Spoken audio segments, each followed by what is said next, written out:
Ce rapport est intéressant. Il est intéressant parce qu'il acte aussi le fait que vous allez poursuivre un certain nombre de dispositifs qui avaient été mis en place dans le mandat précédent, mais vous proposez, à juste titre, de les adapter à des réalités nouvelles,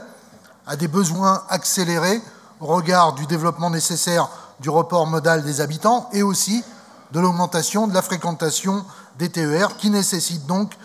d'adapter nos gares, nos abords de gare et la mobilité douce qui va avec.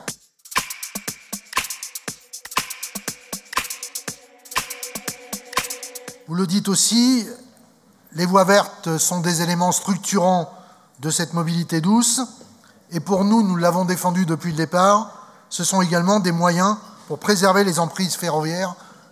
pour les générations à venir. Au-delà donc de passer de la notion de mobilité douce à mobilité verte, qui vous l'avouerez ne change pas grand-chose, il s'agit apparemment, et c'est cela qui nous intéresse, de moyens financiers supplémentaires mis au service de cette mobilité et non, comme on aurait pu le craindre, de redéploiement dans le cadre des budgets qui existent déjà dans le cadre des contrats Ambition et Bourg-Centre, donc nous nous en félicitons. D'autre part, et c'est là que nous avons besoin de discuter sur les amendements, avec plusieurs groupes au sein de la Commission, nous avons soutenu l'idée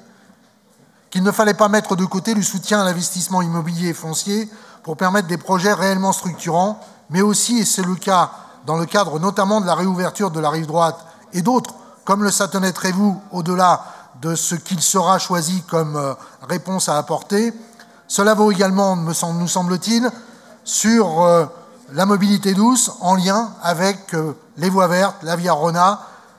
voire parfois par des économies sur la réalisation d'ouvrages d'art sur le linéaire en utilisant d'autres passages. Enfin, la question de l'aménagement des abords des gares pose la question de leur devenir même face aux volontés de la SNCF dans le cadre de son projet de fermeture de gare, on aura l'occasion d'y revenir dans le cadre de notre vœu, ou des projets également de développement qui sont envisagés par les collectivités locales et qui nécessitent donc des réponses, notamment sur la question du foncier. On aura l'occasion d'y revenir.